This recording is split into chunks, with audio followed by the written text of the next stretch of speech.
Welcome to the Too Much to Say podcast, where we have Too Much to Say, episode 20.5. We're going to be covering Atlanta Braves sensation Ronald Acuna and some other MLB stuff, MLB highlights of the week and season. European soccer kicks off, I guess today actually, at least in Italy, France, and Spain. And we're also going to be covering Summer Skirmish Week 6.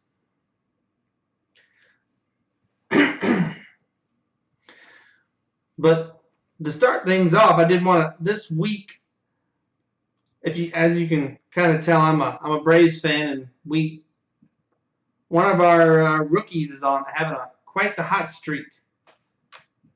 We had from basically August 8th until August 14th, he had 8 home runs in 8 games. 5 games in a row, and then 3 games with a leadoff home run. Now, this all was going great, and he's actually having a great season. Where is that?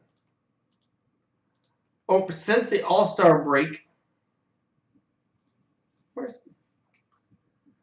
he has been hitting 353 with a 426 on-base percentage, and like I said, OBS of 1.21.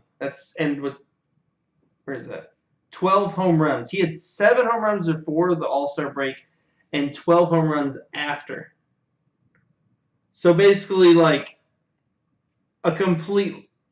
Usually rookies kind of fall off after the All-Star break. They start to get tired because they're not used to playing 162 games.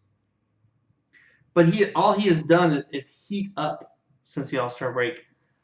And now everything was going great until this, I think it was Wednesday, if I'm not mistaken, when the is it Florida? We call them Florida Marlins? The Marlins what am I doing here? I can't even remember the names. They were the Florida Marlins. Now we call them the Miami Marlins. That's kind of what I thought. But Jose Urena just opens up the game with a 97-mile-an-hour heater right at his, it was straight at him. I mean, it wasn't even like trying to chase him off the plate. It had a little bit of curve, but that curve was only at Ronald Acuna. And he tried to dodge it back, dodge backwards. He kind of twisted and just got plunked straight in the arm. It was, as a Braves fan, it was very painful to watch. Let's just put it that way. And the benches ended up clearing. The Braves come out of the dugout, and he ends up getting taken out of the game in the second inning because his arm's hurting. But Urena gets thrown out of the game, and then he actually gets a 6-game suspension, which he's trying to appeal right now. And I say all this, one, because I wanted to bring up the fact that the Braves will probably win Rookie of the Year. Ronald Acuna will win Rookie of the Year. And it's between him and Soto for the Washington Nationals, which is our enemy there. So I'm obviously rooting for Ronald Acuna. But I say this because baseball's got to stop it. I mean, you throwing a 97-mile-an-hour fastball at a person just because you don't want them to hit a home run off of you is simply not acceptable. I mean, if he had broken his arm or been out, he ended up not missing the game. He ended up missing the rest of that game, ending his home run streak. I believe the Braves won that game, and one of their other players ended up hitting a home run to win the game for them. But if he had ended up missing a week or 2 weeks, all because this pitcher, and I believe Jose Urena comes in, he had a 4.2, or sorry, he was 4-12 on the season with like a freaking 6 ERA. Might have been a 4.8. But basically, he's a bad pitcher, having a bad season. And all he can do is be a goon and throw a 97-mile-an-hour fastball at my boy, Ronald Acuna, and take him out for the game. 6 games isn't enough. He should be sitting on the bench for the next 3 weeks. That people went so far to even like figure out how fast he threw the ball. It was 97.2 miles an hour. It was his fastest pitch that he's thrown to open the game this entire season. And he threw it. Basically, he threw that ball as hard as he could at Ronald Acuna. And that's just...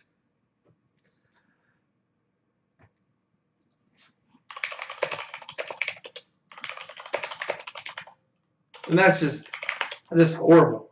That's just horrible. But anyway, good news is the Braves most likely will win the... I mean, if Acuna keeps it up, if he keeps it up this season, then there's a good chance that he will win the Rookie of the Year. And, I mean, at this rate, with the Braves are now in first place in their division, they have a good chance of actually winning their division. So that's very exciting. The second piece of baseball news I wanted to bring up was DeGrom for the Mets. As you might know, the Mets are horrible. They're having just an atrocious season. But DeGrom is absolutely just wrecking everything this season. Today, in fact, he threw a no-hitter. He through his first complete games of the season, lowered his ERA from 1.81 to 1.71. He is now 8-7 on the year.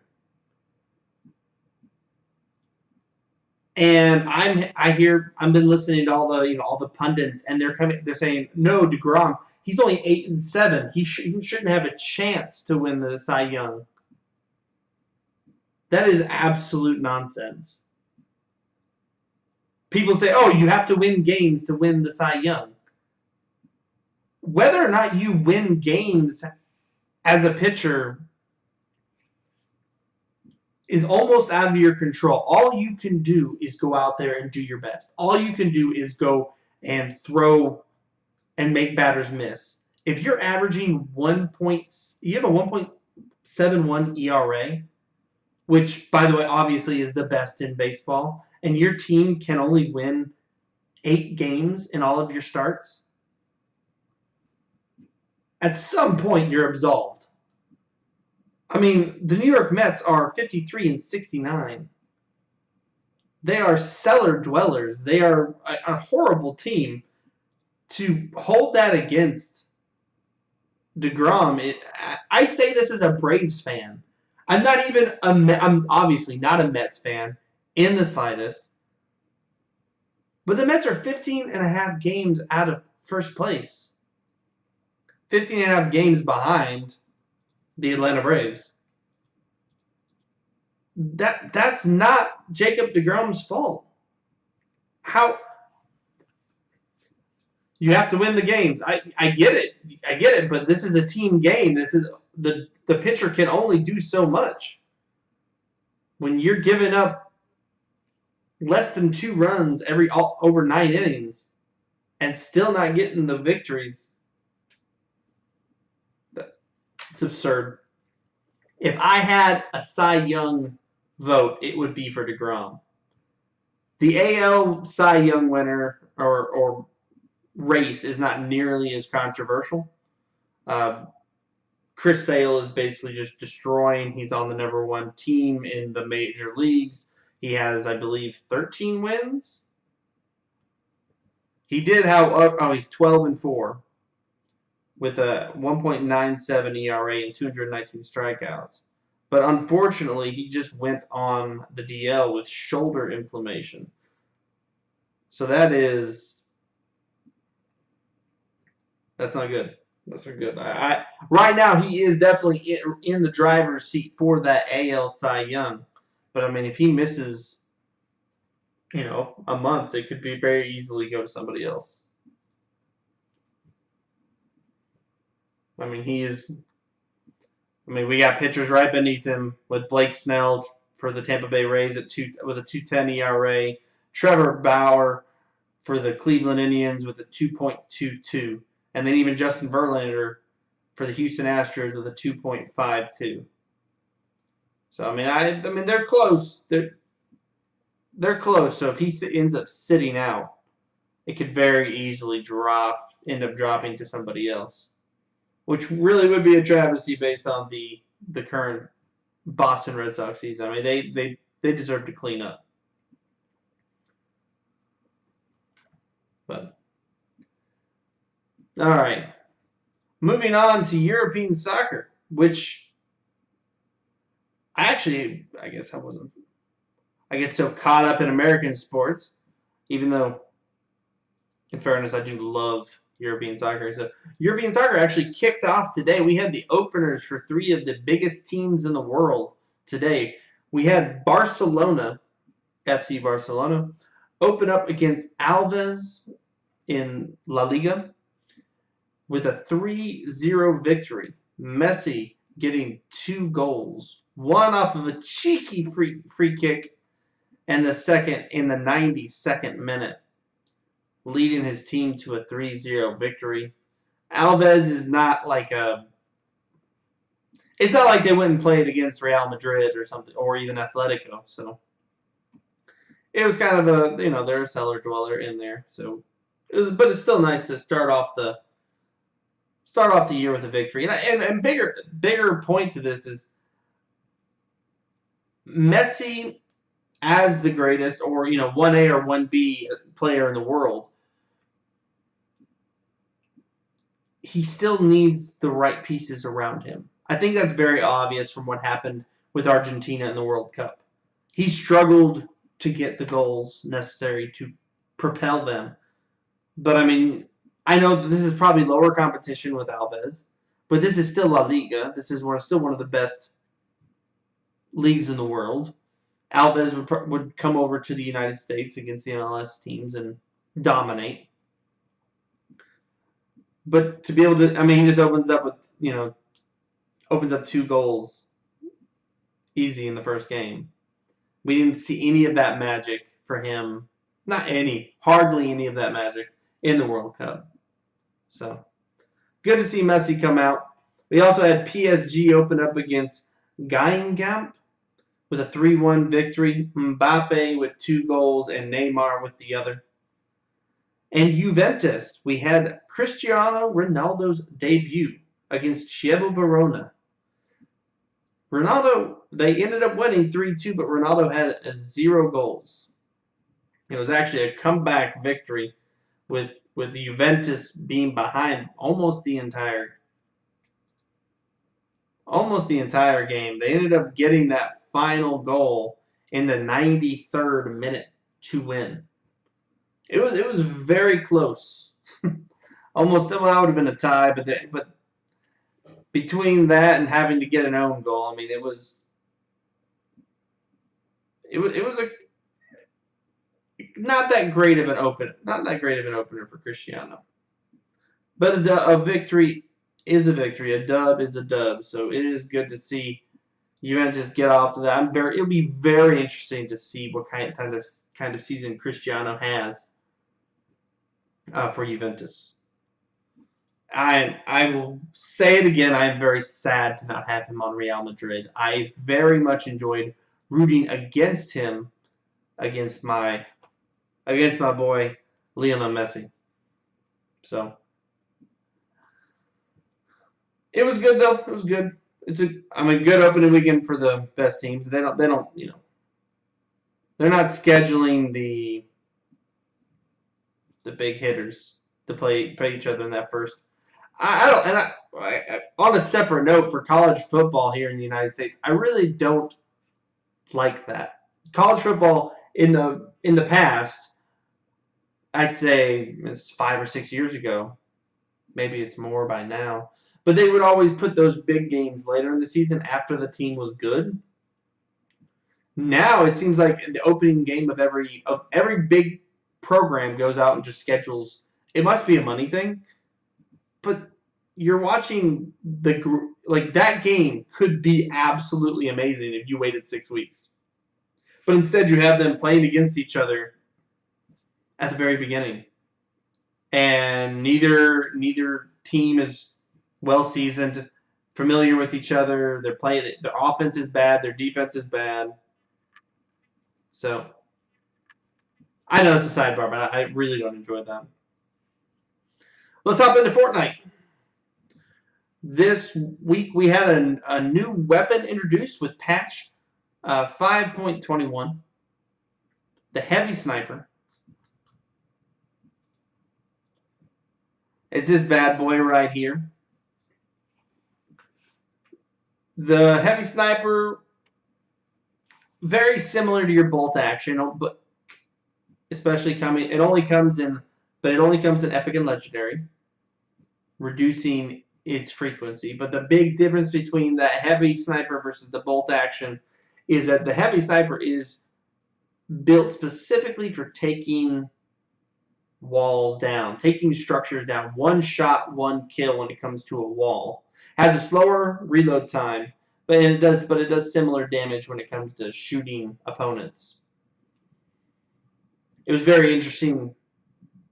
It's been very interesting to see the pros. I mean, that's the best part about one of the best parts about Fortnite is the constant change, constant change. So, I mean, we've had people using this essentially kind of a pre-shotgun. You take the heavy snipe, you shoot the wall, and then you pull out the shotgun. And there's no delay on the shotgun because it's not like the double pump used to be. The double pump used to be where I guess it's similar to how the double pump used to be, but it's this sniper. So you pull the sniper out, shoot the wall, quick swap to the heavy or whatever shotgun you have, and you start gunning people down. Interesting weapon.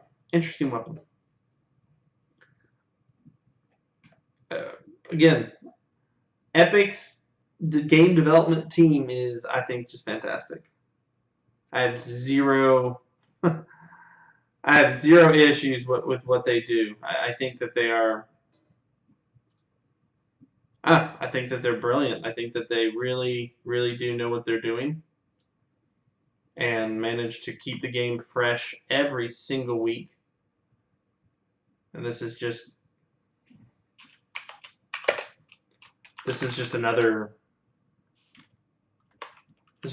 great example. I mean, we've had 2 different weapons in the last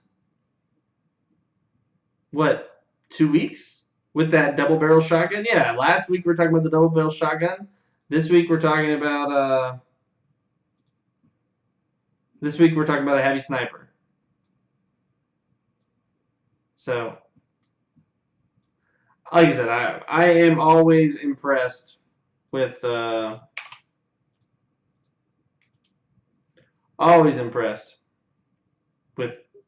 Epic's game development team. All right, let's move on to the summer skirmish. With that in mind, let's move on. Where's my...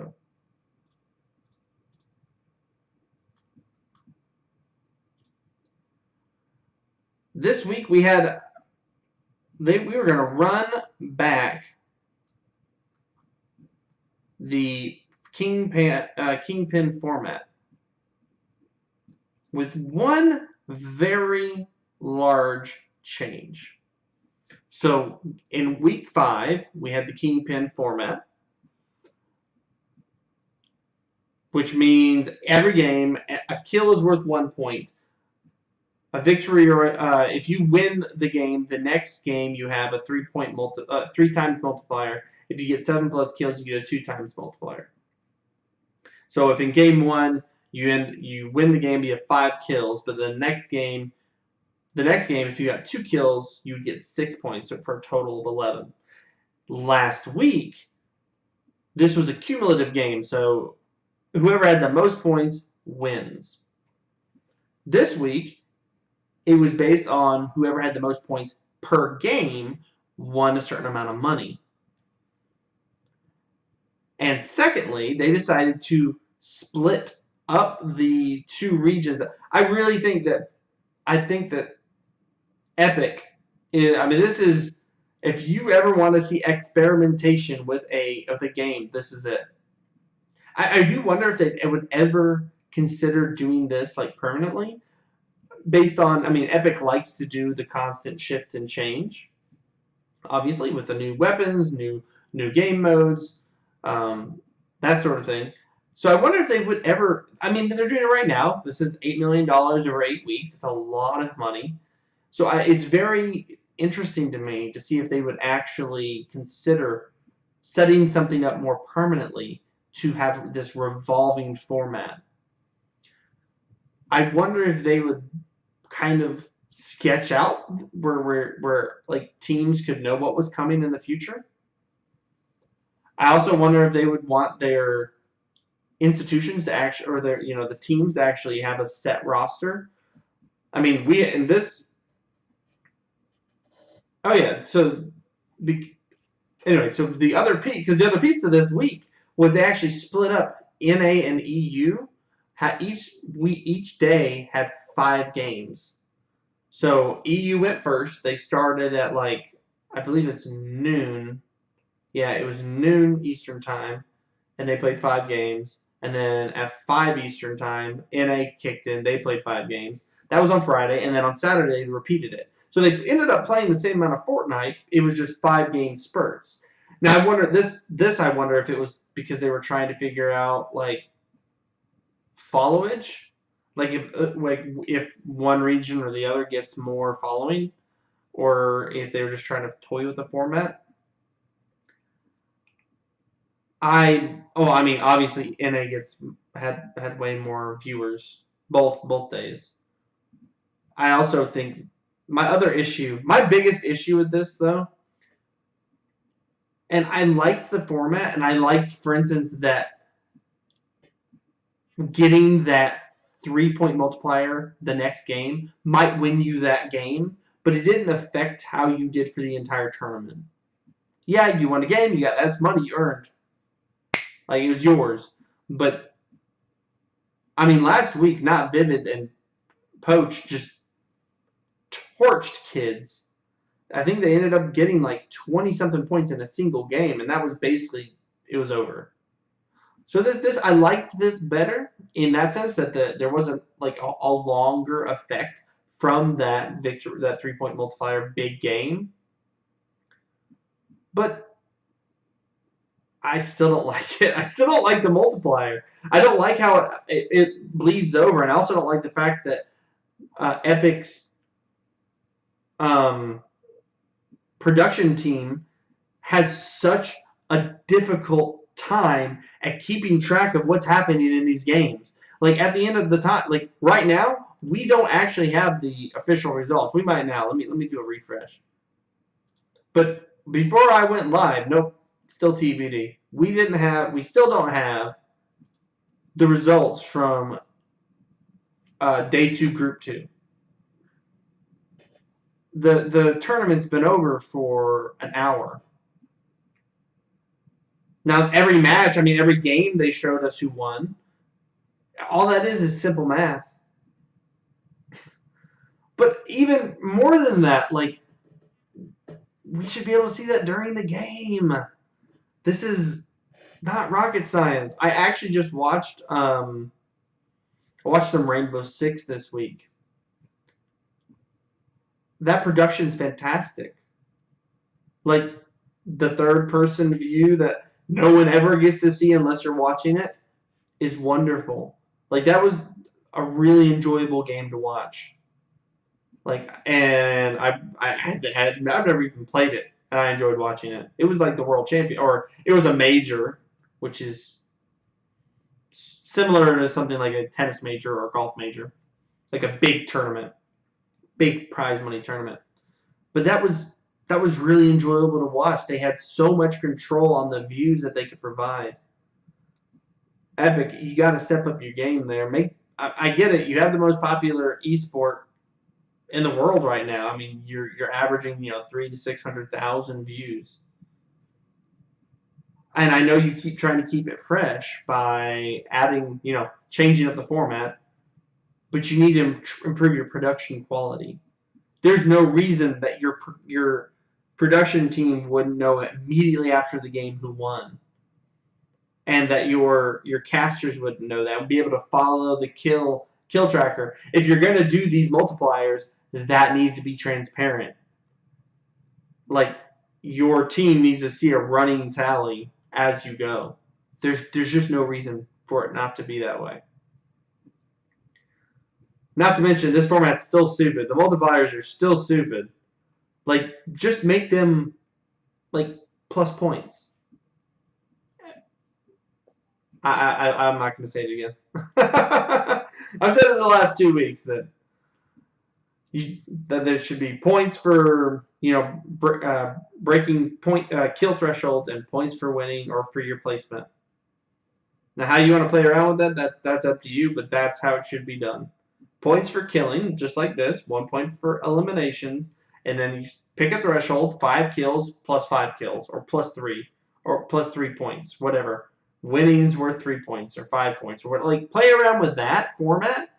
But this multiplier stuff, like, it feels so hard to track and remember, especially with your production team not being able to track it, your casters having no clue. Speaking of casters, Dr. Lupo, you did a good job, man. I'm not surprised because you did a good job at Ninjas. Every time I've seen you cast, you're doing a good job. You and your dad jokes, but we're okay. That's fine. Your game knowledge is good. You made up a lot for Zeke's inefficiencies. So, all right. Anyway, no more to belabor the format. Oh, I guess I had 2 more things about the format that I wanted to mention. The first game of the series, because with this format right here, with the multiplier applying to the next game, and there being so in the first game with these 5 game sets, the first game has no multiplier, so it's just straight up kills. The second and the last game, the multiplier doesn't matter, so there is a multiplier happening, but you're no longer playing to win the game. I like that, and I don't think that battle royales need to be about winning the battle royale. I think there's too much luck going on there to win. I think slaying out, killing is less luck based and much more satisfying. Like making it 100%, or maybe not 100, but 80% on just killing. Like, I watched a ninja and FaZe Cloak go at it at that last round. They knew they had nothing to play for but kills, and they ended up just slaying. They get 9 kills in a round. I wish that teams would play like that. Playing for the win it's too much of a crapshoot. At the end of the game, you may not have enough mats, you may not have enough materials, may not have enough ammo, and you just sputter out. It doesn't matter. Yeah, you got great position. You might have high ground. You might have full shields, full health, but you have nothing left to fight with, and you're just dead in the water. And the other thing that was really weird about this tournament was the fact that there was no winner. I don't know. I don't like. I mean, I assigned a winner, I guess, and they kind of released, who received the most money at the end of each round, or at the end of each day. But that was a cumulative thing. It wasn't like all of the other formats have been, okay, this person has, they earned 52 points, they win $60,000 or whatever it is. This was, well, because they won this much in 1 and 2 and 3 and 4, they ended up winning the most money. And it was just kind of like, oh, that's cool. I don't know. I just thought that I'm not a big I'm not a big fan of that. But let's hop into the let's hop into day one of EU.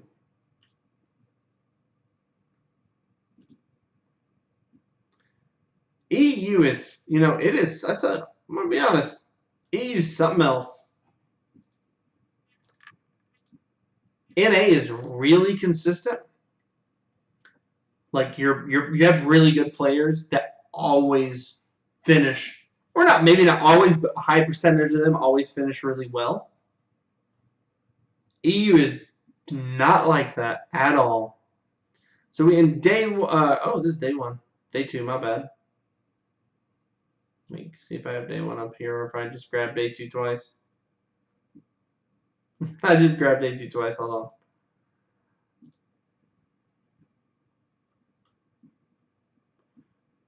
There it is. Cool. So in day one, we had,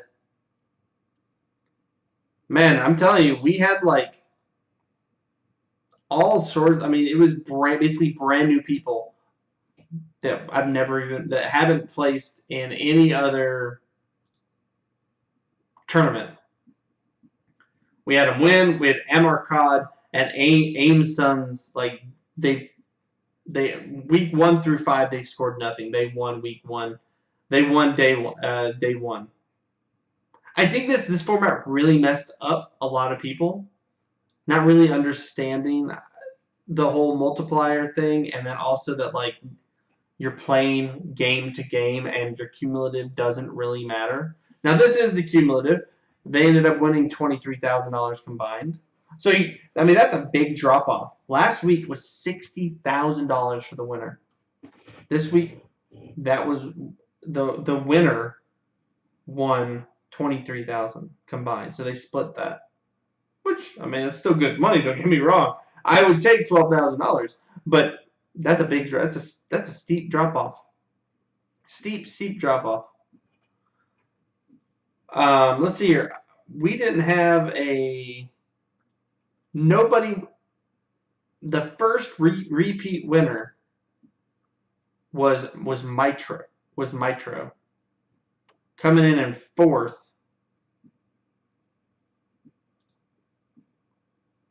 Mitro ends up taking. He's our leader right now. Top point scorer. We had Mitro coming in fourth. Reflection coming in fifth. And then you go all the way down to Fanatic Power and Fanatic Jarl coming in 8th. The Vic coming in 10th. Ukes coming in 14th.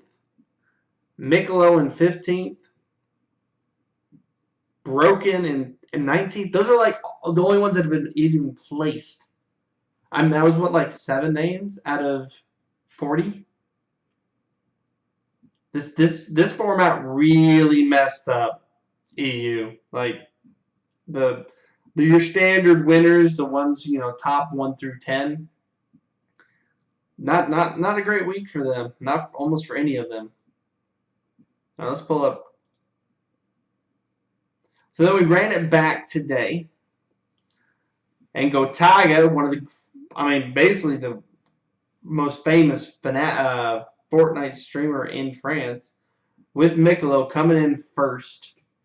Eric and Tomo coming in second again. They took second in day 1, second in day 2 as well.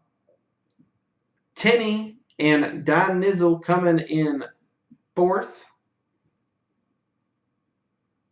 Fnatic and Power and Yarrow coming in 7th.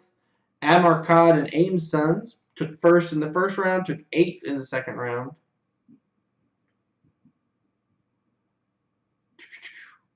And then you've got 7 SSK 7 coming in 14th. And that's kind of, and the Vic coming in 20th. Like, even repeating from second to, it did seem a little consistent with first to second day, but I'm telling you, Europe is an absolute just mess. I mean, when it comes to the ranking, let's pull those up. Very little actual change because nobody really won. Like the point totals for these main players hardly changed at all. Mitro stayed in first with 282.5 points. The Vic is in second with 210. Reflection actually moves up 4 slots, coming in third with 190. Tixi dropping 2 slots to fourth with 180. Razaru dropping 1 slot to 165. Calmorph and Vado both dropping 1 slot to 1 with 160. 7 SSK7 moving up 1 slot to 8 with 147.5 points. And Nyx dropping 1 slot to 9th with 145 points. And our big mover and shaker, Mikolo, moving up 31 slots to take 10th. That just shows how weak. The fact that he took, 15th and 1st today, and he moved up 31 slots, shows how infrequent these winners are for Europe. I mean, don't get me wrong, that's 65 points. In a normal week, that's what, 8th place? So placing 8th, essentially, 65 points is what he earned. That's an 8th place finish. He moved up 31 slots into the top 10. That right beneath him is very, very bunched up. Like, there are essentially beneath him, then we got Power at 11, not on the graphic. We have Power at 11 at 130, which is the closest person. But right beneath that, there's, what is that? 24 people between 112.5 points and 90 points. A 22.5 point spread has 24 people. Like, that's insane. That just shows how inconsistent or how evenly matched all these players are, with the exception of Mitro and the Vic. Really, Mitro. Mitro's up 72 points. That's a huge spread. But anyway, that's our EU is good. I mean, like I said, I love. For any complaint I have about this, I do love having professional Fortnite every weekend. In 3 weeks' time, I'm going to miss this greatly. So, all right. Well, let's pull up NA Day 1. No, that's there.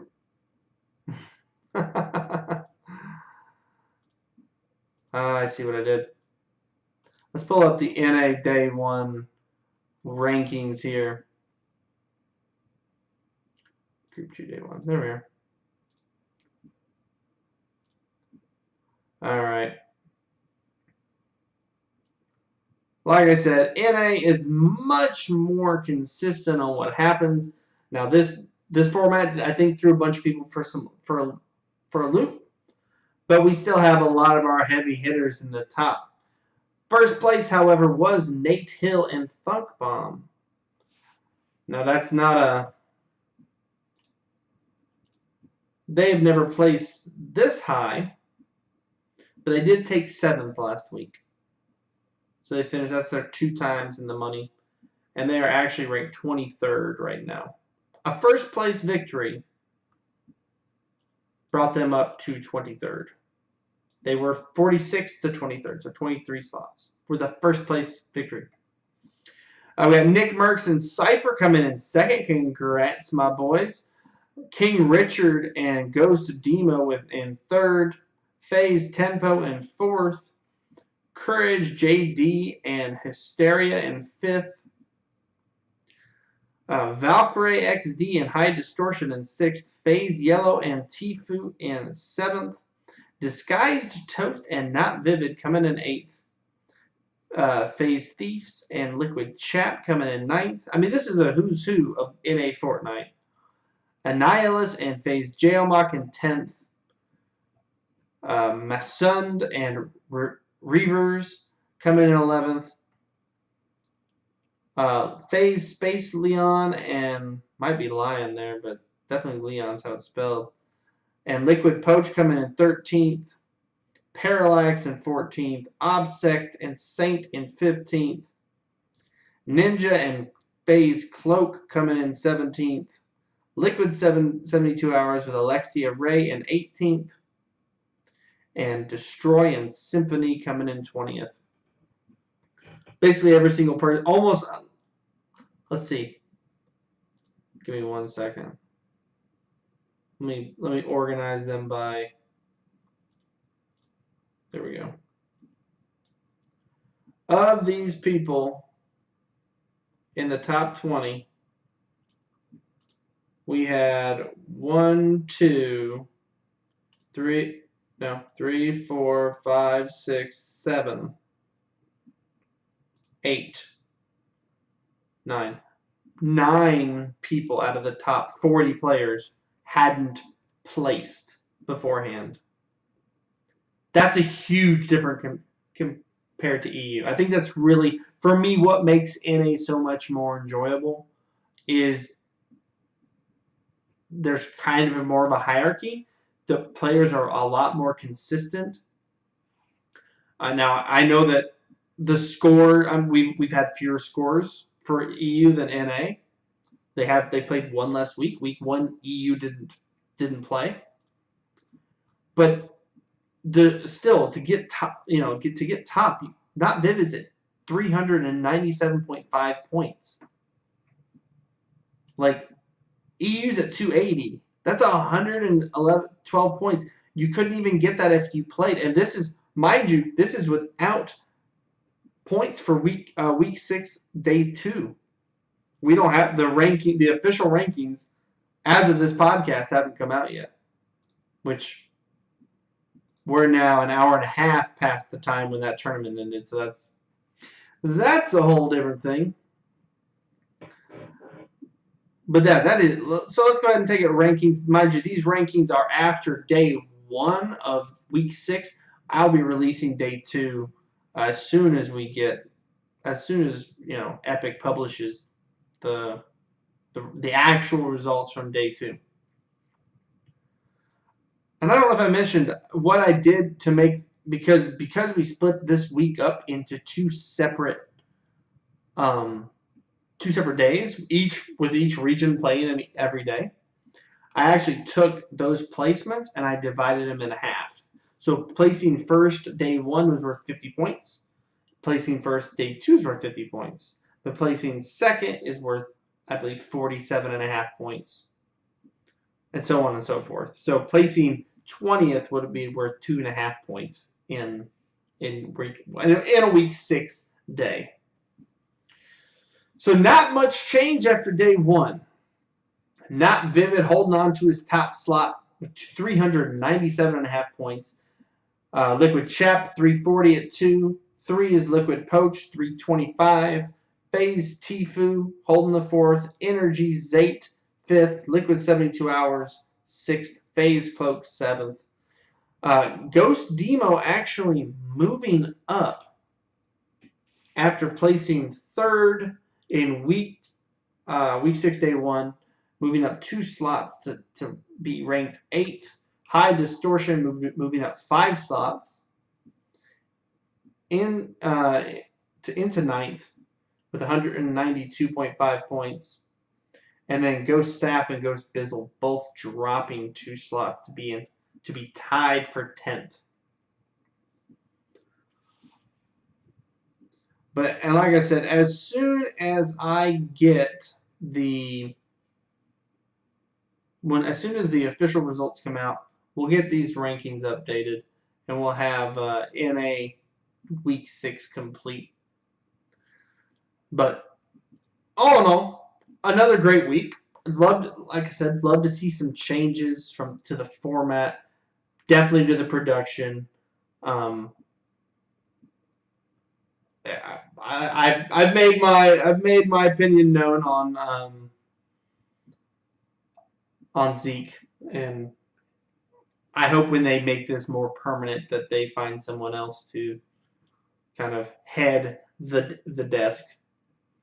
And maybe he would honestly just do better with a better production. I don't know about production team, but production tools. They just need to give they need to provide the production team and the casters just better tools to make this feasible. I mean, this is a really hard cast. I mean, you're grasping at straws, talking about big plays without being able to give real context to everything that's happening. So hopefully, I hope they make that their number one priority from a production team standpoint and really developing this as an esport. Because to truly see it grow and evolve, it has to become more comprehensible. It has to be more relatable. You have to know what's happening.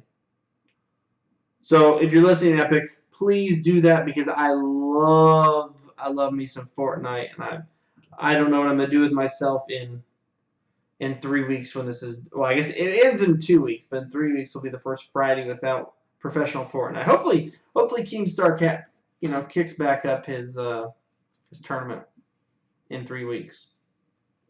It'd be very interesting to see the kind of the balance of power after 8 weeks of zero Friday night Fortnites to then jump back into Friday night Fortnites with that format of slaying out and to see kind of how everyone feels about it. I think it'll be very interesting here in 3 weeks' time if Keemstar chooses to do that, which I hope he does. Anyway, that's pretty much the week. I know we had, like I said, really good other stuff going on. Tried watching 2K NBA 2K. I couldn't do that. It's just not interesting. Watching people play video game basketball. Shit, I don't know. It's not the same thing. I really like Rainbow Six. Obviously, League of Legends is going through the playoffs right now. Some really good action there. Definitely recommend checking that out. What else? Any other good? I think that's all the. Oh, for everyone, I don't know if I mentioned this already, but everyone who thinks that World of Warcraft is going to be a streamable game permanently. Oh, my great conspiracy theory. I do want to mention this. I had my great World of Warcraft conspiracy theory. So I think Blizzard paid a bunch of people. Now this is not like unusual. A lot of people get paid to play games on Twitch, but usually it's like there'll be like a little spot. They'll come out and say they're sponsored or something like that. I mean, I know a lot of people do enjoy World of Warcraft playing it. It's for me, it's an absolute snooze to watch someone play it. I enjoy playing it myself. I can't play it right now. I don't have time. I'm not, a full-time streamer or, a game streamer, that sort of thing. So I don't have time to play it. But like for instance, Tim the Tatman streaming a 24-hour stream of World of Warcraft on its release day. I just want to know how much Blizzard paid him. I don't have a problem with it. I actually don't even really care that he didn't say it. But I mean, right now I pull up, pull up Twitch and I look at all the main games. World of Warcraft's number 4. World of Warcraft has never been number 4. I mean, it was number 1 on its release day. But it's just crazy to me. I feel like they just leveraged the Twitch platform in such an interesting way because watching someone play an MMO to me is absolutely excruciating. And I love watching video games in general. I mean, I love playing them, but I also love watching them. I find it very entertaining. But it's an absolute snooze to watch someone play an MMO.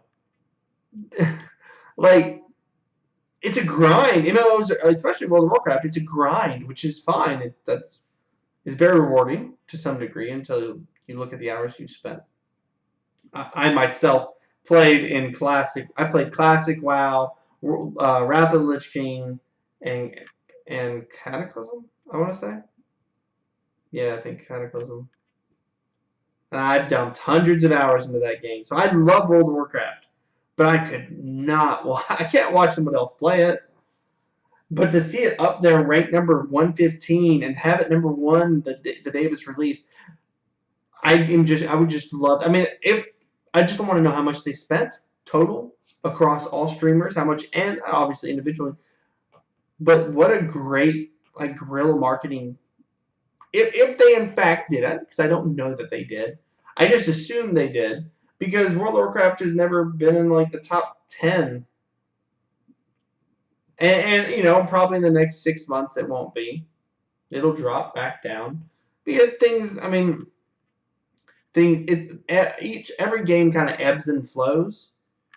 What keeps Fortnite kind of up there is that it has constant changes, and it's also the hotness. It's also very entertaining to watch as a, on the Twitch platform, watching it as a video game. Like League of Legends has dropped off. League after the World Championships, they really need to reconsider something. They need to make their game have some more variation to actually bring people in my opinion. I feel like the market is going away. It's very interesting to watch as an esport. Very well produced, very well casted. But like with Fortnite, if I want to play Fortnite, like a winning game is like 20 minutes. League of Legends is not. The whole experience of League is so much longer. The game might last 20 to 30 minutes, but you've been in queue, and not to mention, I mean, I say that from my own experience, but watching it, like, I'm a Cutie Pie is one of the OGs of Twitch. And his viewership has just absolutely plummeted. People just aren't watching. I don't see this as a knock on him. I say this a knock on League. Like, League, not even a knock, just a facts. League is just not attracting the same viewership. I'd be curious to know what their in-game purchases look like, if that's changed at all. Anyway, that's a sidebar. My point was I was very impressed with World of Warcraft's supposed guerrilla marketing. It's the only thing I can assume because there's no way they would have gotten 600,000 viewers for a release, even for a release, I should say. So, anyway, that's all I have to say. This is, I do appreciate you listening. We were live, as usual, here on twitch.tv/2m2s if you're catching us on the podcast. And we will be back this Tuesday at 8:30 with another episode for politics and culture. And then we'll do sports next Saturday at 8:30. If you can catch us on Twitch, like I said, twitch.tv/2m2s. We're also on YouTube. If you want to catch us on the delay, 2m2s on there as well. Or if you catch us in podcast, that's Stitcher, that's Spotify, that's iTunes, that's Apple, iTunes, that's iTunes. I think we're on Deezer. We're on public radio. Public radio. I mean, we're anywhere you can find your podcast. Please follow, like, subscribe on iTunes, especially if you can hit us with those 5 stars. That makes a big difference for the podcast. Really gets the name out there with those reviews. That makes that would be really doing me a solid. I would appreciate it. But again, thank you for listening, and I hope you have a great weekend. And I'll catch you next Tuesday. Peace.